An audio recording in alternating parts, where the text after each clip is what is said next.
njëkk bi du mu.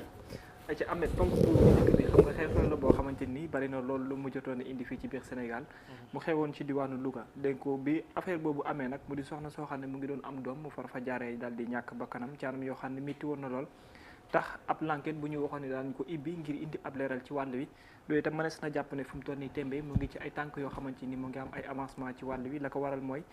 mënees na jàpp ne fu mu toll nii ñi nga xam ne ñu ngi doon teewlu ngir déglu leen ñu tolloon ci juróom-ñaar ci ay sages-femmes yi nga xam ne jàpp nañ ci moment boobu noonu ñoom ñu ngi doon laalee ci wàllum activité ci boobule hôpital donc ñeenti ci ñoom la ñu mettre en mandat de dépôt démb maanaam ñoom ñu ngi ca ndungu siin déjà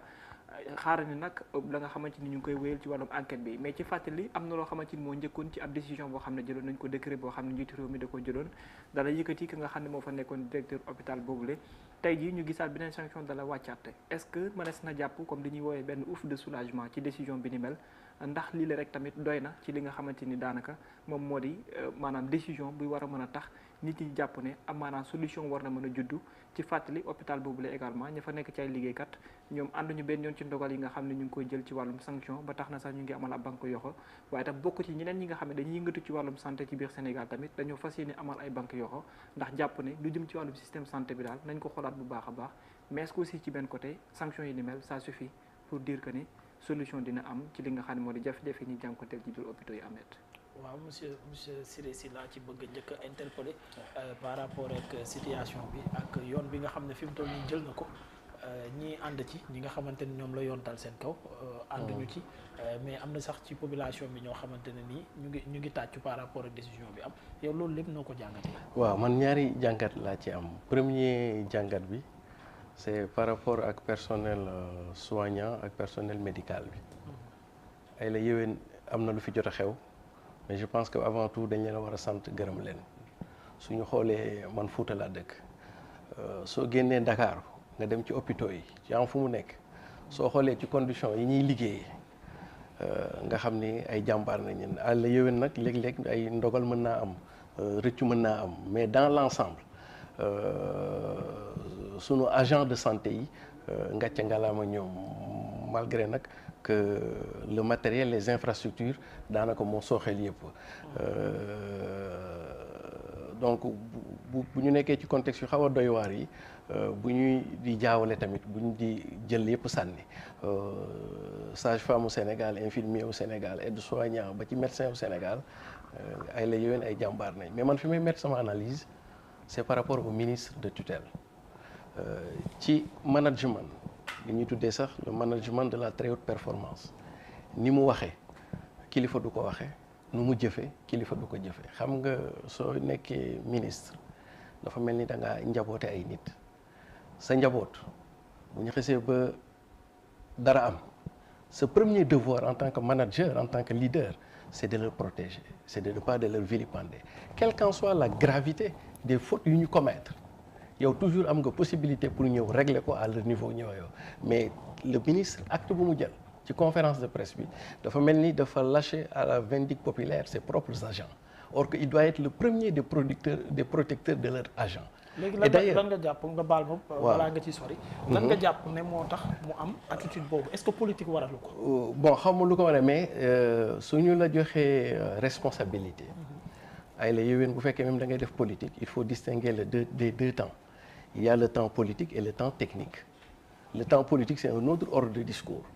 Maintenant, le temps technique, c'est le temps du manager. Dans l'espace public, il doit toujours agir comme un manager. Et d'ailleurs, soo xoolee tey jii système santé bi dina am remous xam nga lan moo ko yokk tax ni ministre bi waxee parce que ni ministre bi waxee après gis nga sage-femme yi def nañu point de presse tey nee nañ dañuy dem grève ñoom Mballo Dia def nañu kii nee nañ dañuy dem grève est-ce que parce que ñoom ils se sont sentis un peu trahis par le premier des protecteurs ça veut dire que dans l'espace public ministre bu fekkee day génn war na wut ay yeneen élément de langage même su fekkoon sax day jéggalu baalu au nom des siens mu def ko mais ni mu defee ni dafa mel ni comme si dafa di s'est désolidarisé de ses propres agents loolu nag non seulement man sax jàpp naa ni tey yoon su amee procédure bu mu gaawee ni ba ñu teg mandat de dépôt bokk na ci attitude ministre bi parce que léegi ñoom dañuy nekk ces agents dañuy nekk entre le marteau et l'enclume entre le marteau de l'autorité judiciaire mi ngi taxaw di seetaan donc gis na ni yow ñi leen waroon iif sax ba max nañ leen. Ensuite la pression disons de l'opinion publique disons et particulièrement de l'opinion médiatique donc ministre bi ne serait-ce que lii mu def nii président de la République s'il était conséquent avec lui da ko war a jëlee parce que moom mu nekk fa après ay tension rek lay indi ci ministère bi. parce que agent yi commencé nañu braquer jàppatu ni ñoom il n'est plus avec eux. mais si c'est un précédent dangereux. c'est très bien parce que ñoom dem nañ ba sax man tey déglu naa ko si ngoon si la présidente de l'association des sages-femmes du Sénégal dire un mot très révélateur que le ministre nous a trahis. Or le système de santé d'un pays comme le nôtre repose sur les infirmiers et les sages-femmes. Ñooñu ñooy le pilier fondamental de notre système de santé. C'est pas les médecins, attention. C'est les infirmiers, les aides-soignants et les sages-femmes. Ñooñu bis bu amee sooxe rek déséquilibré na te léegi il y a plus de rapport de confiance entre ñoom yaa ngi dégg yeneen corps yi sax médecins yi sax di ko ñaawlu donc en termes de management le ministre a commis une faute lourde maanaam daf cee xam affaire ci nu mu waxee donc il faut que nos autorités aussi di mën a distinguer les deux temps njuumte dina am sa njaboot yow tey jii ma jox la rek benn misaal bu kii même noonu nekkul noonu tey jii nga njaboote ay xale sa njaboot ñu jëm def la ñu war a def ñu leen di dàq war leen a dóor bëgg leen a rey ba ñu daw dugg ci kër gi da ngay ñëw génne leen joxaat leen ñi leen di dóor daa nga mu leen làq sax jéem a dëfal ñële parce que c'est ça en fait erreur am na léegi nag ñoom ils ont leur propre mécanisme à l'interne de faire toutes les sanctions nécessaires beneen bi tamit mooy suñu yemee ci ñun ak nasaraan yi foofu dañu wutalee gis nga nasaraan bu jéyee amee danaan teg mais bis bu ci génnee dina jël matukaayam yëpp ba façon jiyee boobu dootul amati. pourtant olof sax loolu la digle dana njiit du teel a wax. très bien ça veut dire que ma jox la benn exemple. dans l'aviation civile bis bu amee benn avion bu accidenté gars yi dañ def dëy de mais bu ñu paree dañuy jëlaat boîte noire yëpp dugal ci biir jaral na leen sax ñu arrêté vol boobu compagnie boobu di ko seet ba xam lan la à partir de là-bas nag dootu leen dalati mais ñun nag Afrique mbir dañuy dal. ñu naqarlu ko après. delluwaat duñ ci en tirer les conséquences tey jii boo xoolee waxu na ci l'une des conséquences le déficit de plateau médical disons-le comme ça tey jii bu ñu dàqee gain le médecin de Louga c'est peut-être il engage sa responsabilité directe mais c'est le système de santé ñoo war a dem toogaat nag ñu xoolaat affaire yi. mais il a cherché également à protéger aussi ses employés.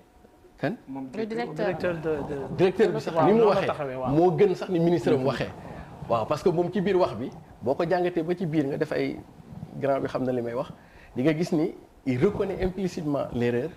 mais des fois sax mi ngi ko doon déplacer ci beneen côté maanaam ñu nangu dogal ak yooyu. est-ce que Abdoulaye Diouf Sarr n'a pas tiré des conclusions? très bien léegi nag non waaw c'est-à-dire que même bu fekkee Abdoulaye dafa tiré loolu moom dans l'espace public warul waxee noonu. parce que kii dafa protéger emploi am ñu dàq ko kële dafa protéger emploi am décret bu ko dàq moo ko ci fekk. est-ce que Abdoulaye Diouf Sarr moom tam du loolu la doon bañ. waaw non c'est ça mu war a nekk politique parce que kay wax na ni limogé ko donc il a peur. waaw c'est foofu laa waxee gis nga njiit mi ngi mel ni nga yóbbu ay soldats ñu war a dem xeexi bu fa bakkan le dernier à fuir le champ de combat. à délaisser ses militaires yow général bi la war a nekk. effectivement. comprendre c'est-à-dire Diouf Sarr foofu la defee erreur ça veut dire que waa jële pour protéger ses siens malgré qu'ils ont commis des bévues des erreurs impardonnables en tant que leader moom jaral na ko mu ñàkk place am mais il va pas lâcher ñi mu njëlifee. mais stratégiquement parlant est-ce que mu noppi gënul woon kon nga bëgg a wax. non mu bañoon a communiquer ci moment boobu. waaw ou bien même bu fekkee dafay communiquer sax mu communication boo xam ni day jëlandoo ñaari paramètres su ko mënul jéggalu ci système bi ba pare woote en interne à des sanctions parce que lii nii ñoom am nañ des possibilités en interne lu kenn yëgul ñoom le système de santé def ay sanctions yoo xam ne du sax ak justice mais soo toogee woote ñëm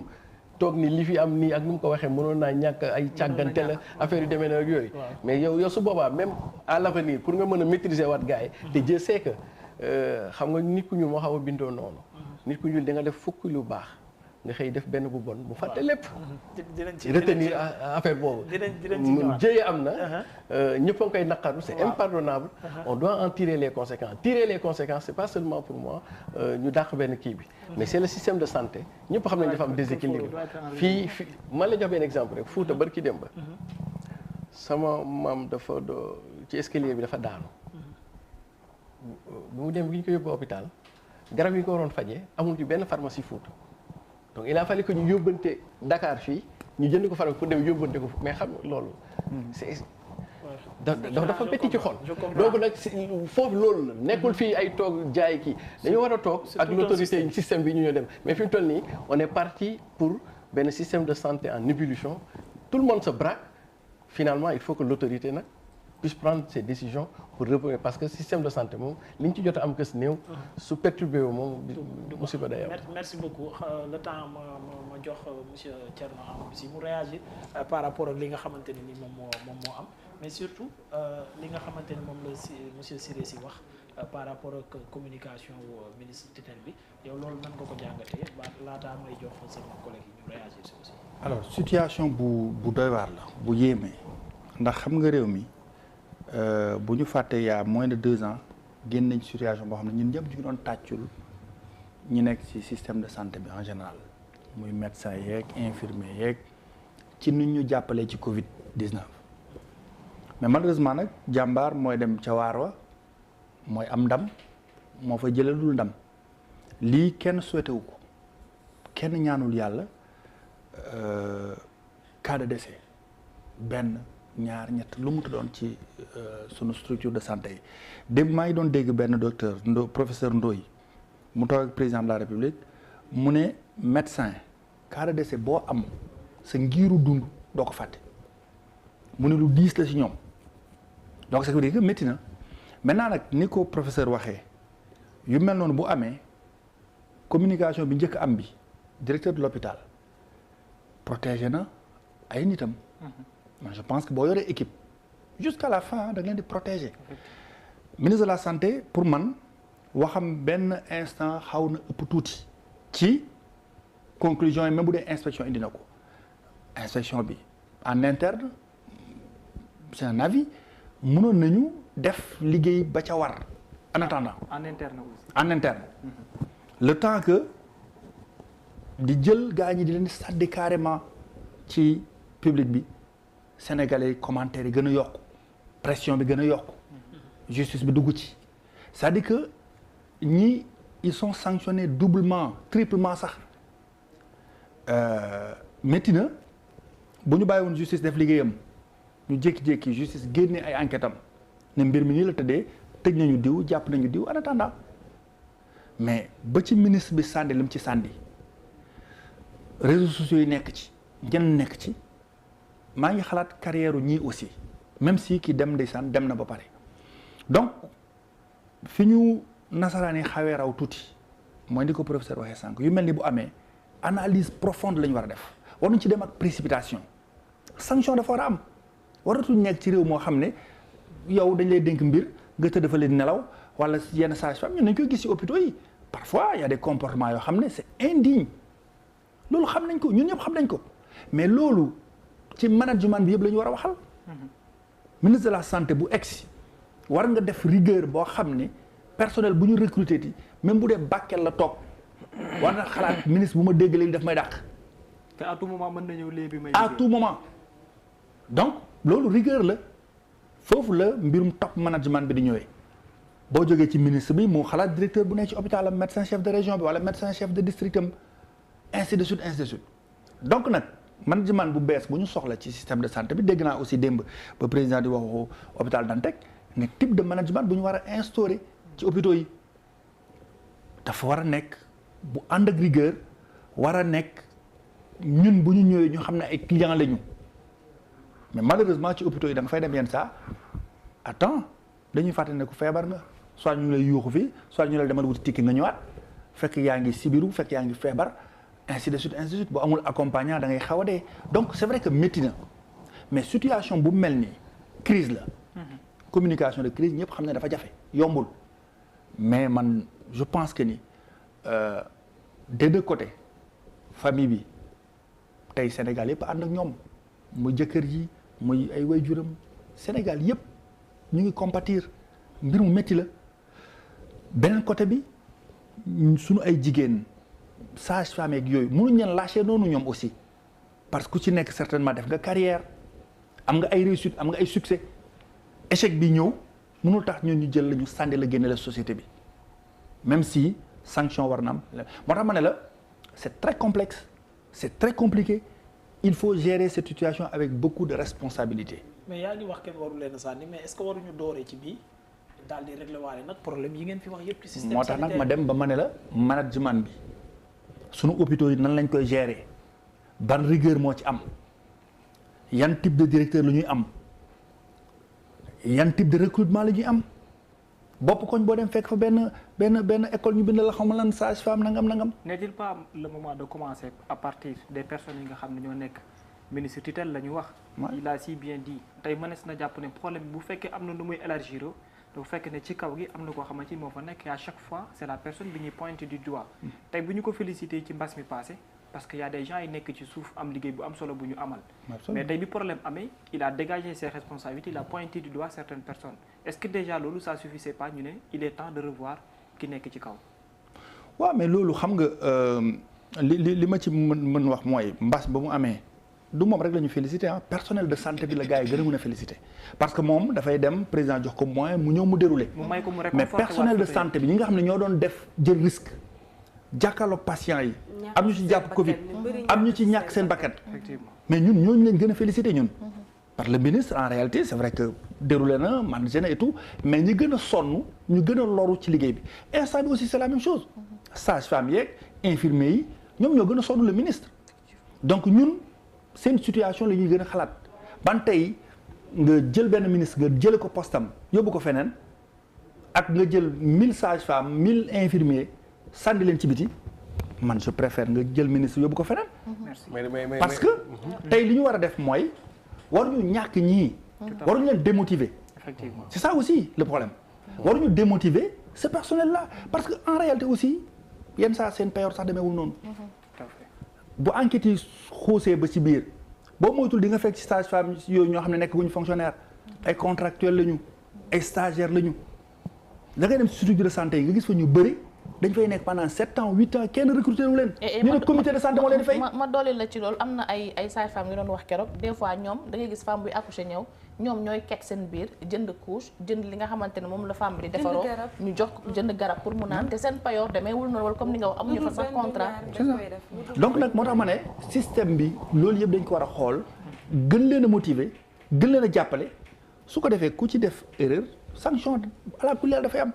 sanction weesuwul ñu def la mise à pied wala ñu radier la wala ñu yóbbu la la enquête ñu tëj la sanction yi noonu mais nag loolu tey climat social bi war nañ fexe ba mu apaiser wu waruñu am fi problème ak SAMES comment il s'appelle mooy syndicat wu santé bi am problème fële ak sage-femme yi am problème fële ak infirmier yi mais bu si kanamee système bi day paralysé. ma ñoon laataa may jox jigéen ñi. d'accord parce que ñoom xam naa ne ñoom ñoo gën a mën a bala ma ciy àddu bëggoon naa poser une question à monsieur Sy concernant li xew nii dans un pays sérieux est-ce que le ministre de la santé mérité na ba tey place bi mu nekk. wala sax mu démissionné. xam nga non bul wax dans un pays sérieux nous sommes un pays sérieux quand même. Nous n'avons pas peut-être les moyens de notre politique. Donc parlons de système sérieux, système de santé sérieux. Non, sérieux laa dul d'accord. D'accord. On n'a pas les moyens de nos ambitions. Hôpital Dantec ci lay ñëwaat gis nga ko jamonoy colon yi la woon. Il a fallu que 2022 jot mois de septembre nga soog a mën a relancer defaraat ko à coût de 60 milliards. C'est pas donné, c'est pas facile, c'est pas évident. Donc mbir yombul mbir bu yombul nag saa waay da nga koy takkalee fu nekk. bon lépp urgence la maintenant nag un ministre de la République ku mu mënta doon bu amee ay succès en réalité du yow tu as des techniciens ministre de la santé du moom mooy en réalité intervenir directement ci hôpitaux yi. am na directeur général des établissements. am na directrice générale de la santé ainsi de suite ñooñu ñëpp ku ci nekk ku xarañ nga xam nañ la ci métier bi xam nga liggéey bi yaa ngi koy doxal maintenant nag nan la ñuy fexee ba chaîne bi huilé ba tey ku nekk boo nekkee sa service am benn épée buy traîner sa kaw bopp bi doo ñeme def yenn comportement yi mais loolu warul yem ci santé bi rek loolu ci secteur yëpp la. fonction publique de manière générale nga bañ a demati ci bureau yi mais am na yu gën a dangereux ci mbirum santé mu ngi fii si sunu fonctionnaires yi donc bu ñu jël yëpp sànni ko sage-femme yi sànni ko infirmier yi ñu nekk fii di. d'accord mais dama ci bëggoon ñambaas benn lu ndaw rek xam nga ñambaas yàqul sa bu ko dul yëppal. waaw bu ko dul yëppal. li nga wax nii gis nga li Babacar wax dafa am solo gis nga bi Covid bi amee. Le système de santé a montré une certaine résilience. ba ñëpp di leen ko namboo. Le ministre en a tiré toute la gloire. Effectivement. tey jéye ji am ci ñoom. le ministre xalab leen. kon mel na ni ministre bi fayul. naar xorom effectivement Siré parce que daf soo gisee ma ne Thierno Amadou Sy lan est-ce que ci bu ñu nekkoon ci réew bu sérieux ministre de la santé ba léegi dina nekk fu mu nekk dafa am ay jàngatkat yu bëri yu nga xam dañ ci interroger wu parce que bien vrai que quand même mën nañu reconnaître que ci Covid-19 bi on a vu que le ministre de la santé Abdoulaye Diouf Sarr def na effort yu nga xam te ne nii bëri na ñu nga xam te ne nii rafetlu nañ ko mais bëri na ñu nga xam te ne aussi ŋàññi nañ ko tamit bu ñu wax ne tout est en rose ci li nga xam ne moo nekk gestion Covid-19 bi parce que bëri na ci ay yoo nga xam te ne nii foog naa du débat bi donc duñ ci ñëwaat mais bëri na ci ay défaillances yu nga xam te ne nii di ngeen accepter ak man que ne am na ci lu nga xam te ne nii quand même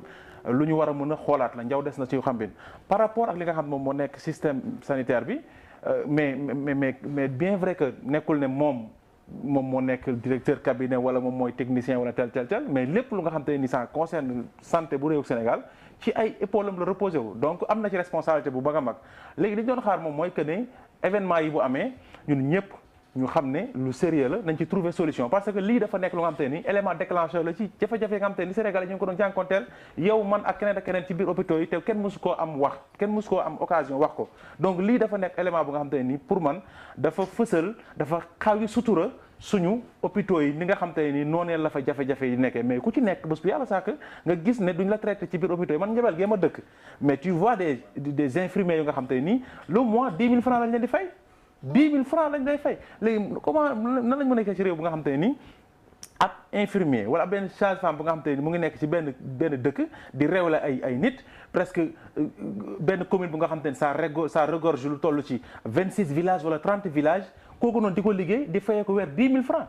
donc loolu noonu je pense bien que ne ay mbir yu nga xam te nii la ñooñu wax dëgg fa yàlla ku leen jàppalewul ku leen dimbalewul ci matériel motiver leen waru leen a andil ay gàllankoor donc li gënoon responsabilité ci li Sénégal yi doon xaar ci le ministre de la santé mooy mu bokk ak ñoom li nga xam te ne moom moo am mais li ñu gis nii ay mbiru politique la ay mbiru yaama neex la affaire de je suis ministre de tel je pense que ne lii il faudra que le président de la République ci boppam jël ay responsabilités am fexe nuñ ci jógee sinon dafay nekk benn éternel recommencement parce que lii at bu jot ñu wax ko fi bii affaire bi amee ñaata nit ñoo génn wax li nga xam moom la ñu jànkonteel ci ay jafe-jafe ci biir hôpitaux yi donc pour man message dëggantaan wala jàngat bi ci état bi waroon a jàngate ak kilifa yi jàngatuñ ko par rapport ak li nga xam te moom moo ci am te malheureusement dinañ fi toogaat di ci waxaat et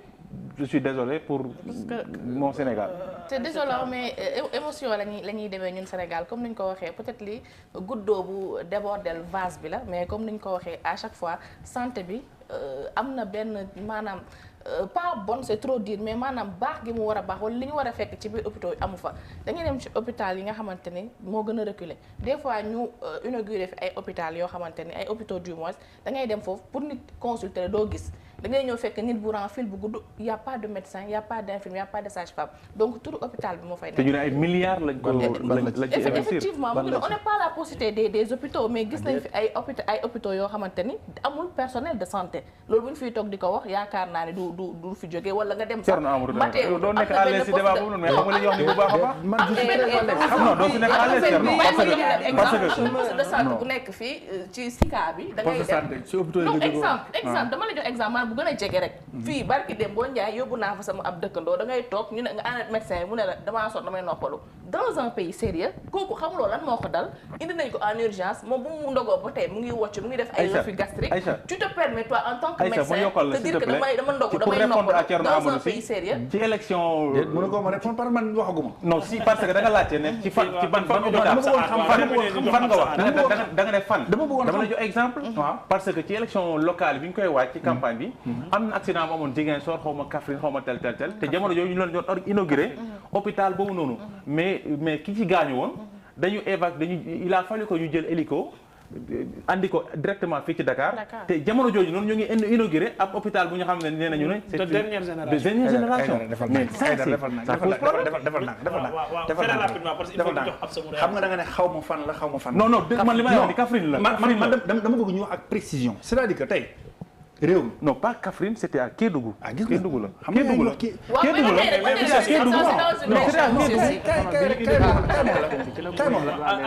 hôpitaux génération yu bees yi président Macky Sall samp na ci Kaffrine samp na ci Sédhiou samp na ci Kédougou samp na ci Touba waaw ñu ngi jëm Ourossogui ñu ngi jëm feneen y a des efforts maintenant nag effort yooyu noonu laa wax bu ñu jël cas bi jël yëpp bëgg ko sandi Sénégal àddina taxaw na nee na Covid bi suñu système de santé résilience bu mu ci demee amul fu ko am ci Afrique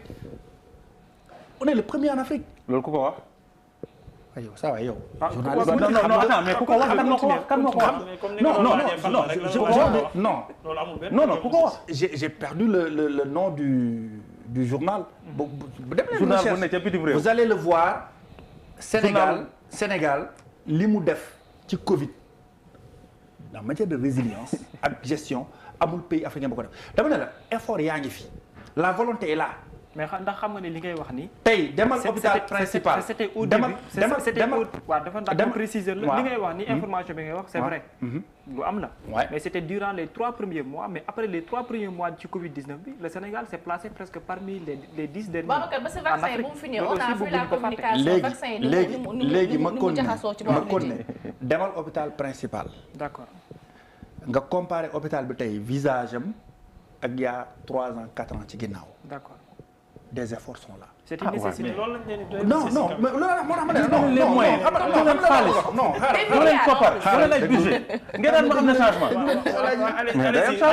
dama la bëgg wax effort yaa ngi fi d'accord maintenant nag ban management la ñuy def ba effort yooyu mën a feeñ effectivement loolu la c'est-à-dire que li mu wax nii c'est important bu fekkee hôpital tabax nga ko ba mu rafet indi ci ambulance indi ci matériel indi ci lépp te amul gynécologue ku fa am mënul faju mais amatul njëriñ maternité bi c'est vrai bu fekkee chirurgien dentiste bi indil nga ko table indil nga ko lépp te amul chirurgien dentiste mais amul njëriñ donc loolu laa lay wax waa Kolda ñoo amoon problème scanner ministre bi yóbbu na ko gaa ngi koy installé actuellement kañ la ko yóbbu mais c'est yóbbu na ko week-end bi passé semaine bi la ko si semaine bi la ko yóbbu na ko semaine bi chaque week-end mu dem donc c'est pour te dire effort yaa ngi fi maintenant nag ñun ñëpp dañu war a def mooy li ma la wax xëy na sax mérito dañu def des assises du système de santé. tout à fait merci beaucoup ñu réfléchir si bu baax. merci beaucoup Absa bi gars yi waxee ba pare ñu déglu leen ñoom ñëpp finalement cas bi lañ bëggoon a waxtaanee mais liñ fi jëlee ci ay jàngoro ne système sanitaire bi ci boppam moo wopp moom ci boppam. fi ñu war a fajoo effectivement au-delà du système sanitaire yemul si rek de. yemul si ndax dafa am ñaari mbir yoo xamante ne Ahmed moo yor dëkk mun naa ne mooy base développement wu dëkk muy pàcc ak jàng te dañoo seetlu ni Sénégal ñaari domaines yooyu mu gën a am perturbation surtout ci côté sanitaire yokku na problème bi de parce que njàng mi bu feebaree te war a jàngal ñi war a faj ëllëg sax feebar bi day gën a feebar. moo tax suñu réew mi day gën a sooxe fi ma doon ñëwee surtout mooy sur le rapport entre personnel médical bi ak seen tutelle ndax su ma rappelé woo bu baax daaw la woon man sama bopp j'avais écrit un papier ci boo xamante ni ay médecins ce sont pas des syndicalistes mais ñoom ñoo bindoon benn lettre ngir demander la démission du ministre de la santé kon prémices yi amoon na il y avait déjà benn mésentente entre ñoom ñi nga xamante ne ñoo nekk ci service médical bi ak seen ministre de tutelle tey bu lii ñëw rajouté woo c'est tout à fait normal ñu gis ñoom ñu braqué wu parce que quoi qu'on puisse dire nit fi nga déjà mënoo nekk ci benn bërëb li ngay fayeeku baaxul wax nañ ko fi médecins yi seen garde 3000 francs la te dañuy fanaan des fois nga gis ñoo xamante ne 48 heures la ñuy def duñu nelaw nga leen fay 3000 francs déjà li nga leen di fay baaxul matériel bi ñu soxla ngir mën a def seen liggéey na mu waree amuñu ko nga retourné wu peut-être njuumte am na ba nit ki ñàkk bakkanam lu ñuy ñaawlu la ndax ku sañoon kenn du ñàkk bakkanam ci condition yu mel nii mais waroo yem rek ci ni da ngay sanctionner surtout vindicte populaire bi ndax ndax xawma ndax mesurer nañ nit ñi ni ñu réagir ni ñu dalee ci kaw médecin yi ci période boobu noonu loolu ku mu doon yow boo toogee même bu fekkee ni li mel ni musulaa dal même bu fekkee ni que yow sa liggéey yaa ngi koy def ni mu waree donte ni condition yëpp wareewul mais au fond de toi di nga am lu la metti parce que dafay mel ni rek dañu jeté dañ leen sànni carrément ne leen yéen mësoo leen fi def dara lu baax donc c'est tout à fait normal ñoom ñu réagir nii mu nekk ay grèves yoo xamante ne day indiwaat yeneen conséquences parce que à Louga ñu ngi gis déjà ay ambulance boo xamante ne indi na malade mais mënuñu fexe ba faj ko donc loolu dafay jur leneen ministre de tutelle bi en ce moment moom moo mën a décanter situation bi comment en prenant ses responsabilités Amath. man nag xam nga merci beaucoup monsieur Sy garaawul garaawul de dafa garaaw mais bu leen bàyyi ni Sénégalais déet mënuñu conclure nii kii bi allez-y on ne peut pas c'est-à-dire que xam nga il faut relativiser c'est-à-dire que su ma déggee yéen seen conclusion yi bu ñu ko bàyyee ni mu dem mu jàll day mel ni amul benn effort. non néewuñu effort amul néewuñu effort amul mais genre circonstance yi. mais non mais xam la mu ne yàlla su la mayee da nga koy sant ñaan mu dolli. man fi ma léegi nag yéen li ngeen war a def tey mooy ñu xëy genre circonstance yi am te ce n'est pas la première fois ñu koy gis peut-être bii daf say gën a siiw mais man teg naa sama bët ay cas yoo mais ñun ñëpp teg nañ ci ay bët. le ministre bi ñu invité woon fii bu libéral bi dama fàtte tur bi Serigne Mbacké Ndiaye ci Coupe d'Afrique bi la ñàkk benn femme am. waaw cousinam foog naa la cousinam boo xamante ni ci fi mu demoon match la ñu bàyyi. dem di seetaan match Coupe d'Afrique. ba kooku noonu jógee ak perfusion daanu ci suuf ba am hémorragie interne ba noonu la ñàkkee bakkanam yëguñu ko. c'est des cas et des cas. c'est que dañu posé question bu am solo bi ñuy démarrer plateau bi. nga ne da ngeen a yeb politiciens yi. comme ñoom duñu nit. waaw maanaam gis nga lii bu amee ni ñun ñëpp ñoo bokk souvent fii ñi ci plateau idée. benn idéologie que ne. mbir mi am na lu nga xam ne dafa am problème. mais moom mu ngi ni déjà il a ce problème là que ne ñun lépp baax na instant wala. il faut reconnaître que ne am na lu nga xam te ne nii baax na.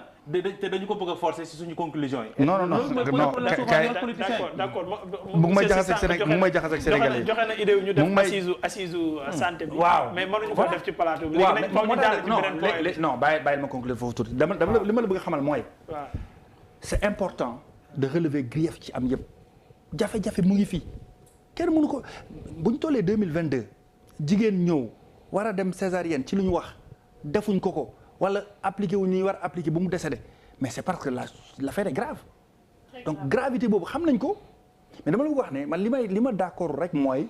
jël yëpp bëgg a tollale yëpp foofu rek laa d'accordul c'est-à-dire que effort yaa ngi fi état mu ngi koy def maintenant revoir la situation xool jar na sax ñu def assise comme ni ñu defoon assise de l'enseignement supérieur def ay assise waxtaan xool management des hôpitaux et tout. D'accord foofu laa d'accord. merci beaucoup monsieur Sy Babacar ñu tëj ko. parce qu'à chaque fois que problème bi am ñu pointe du doigt kenn nit et il est toujours là loolu moo tax quel que soit assise bu ñu mën def quelles que soient les solutions yi ñu mën a proposer on aura toujours des problèmes parce que le gars va revenir pour créer des problèmes. c'est qui le ministre bien sûr ku ñëpp yow da nga bëgg ñu dindi ko. non en fait le problème c'est juste que le problème c'est juste que xam nga lan moo tax mu baax compétence dafa baax ci ak fonction bu ñu lay dénk waxuñu ne c'est pas une obligation que mu mën a nekk tu te composes avec des gens yoo xam ne déjà am nañu compétence mais il est mieux que cette personne là am compétence bi de sorte que moom li mu coiffé mu xam ni mu war a mën a doxee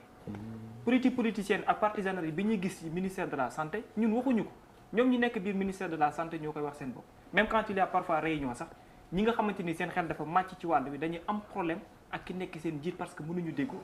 parce que ñoom jàpp nañu ñoom lu ñu war a mën a dogal loolu moom mooy dem au-delà de ça ñi nga xam ne ay professionnels lañ ci wàllum santé ñoom seen bopp ñu am problème pour am entente ak moom professeur Seydi am na problème ak ministère de la santé Abdoulaye Diouf Sarr personnellement. Abdoulaye Bousso dafa démissionné ñëpp presque gis nañu mais pourquoi à chaque fois problème bi di persister sur la même personne et cette même personne là est toujours ci fauteuilam toog loolu mooy question bi nga xam ne toujours man dama koy nekk di posé wu donc soo ma waxee ne ma volonté ak effort mu ngi ci man damay taxaw di xoolaat naan est-ce que véritablement bëgg nañ solution am quel que soit effort boo mën a teg te ki coiffe affaire yooyu yëpp moom mooy problème bi dëgg-dëgg mais say problème du apparaître. man de Ayca ñu dem man de man de le ministre de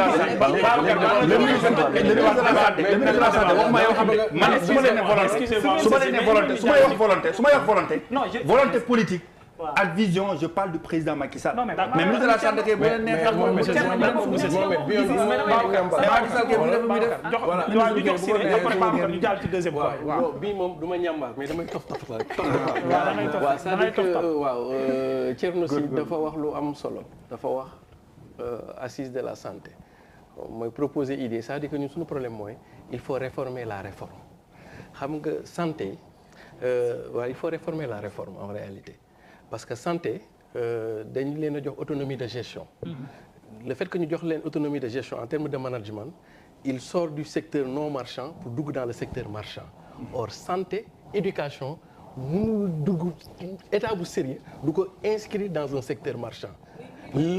très bien loolu mooy sunu problème c'est-à-dire que dañu war a génnewaat santé ci secteur marchand delloo ko ci secteur moom ci éducation léegi nag ñoom seen i salaire ak seen i mode de fonctionnement yooyu budget état la war a def mais waruñu leen wax ni yéenay fayal seen bopp d'ailleurs loolu moo tax souvent directeur bi moom il est dans la logique financière plus que dans la logique médicale parce qu'il se dit que j'ai recruté des gens fin du mois dama leen war a fay moom il fait focus sur la rentabilité financière or santé du wutukaayu xaalis moom njàng ñoo yem état bu mënta téye santé téewoo njàng jarul ñu def état nañ delluwaat. mais nag dans les pays développés comme aux États-Unis santé bi dañ ko privatiser. waaw mais ñoom dañoo àgg un certain niveau de développement.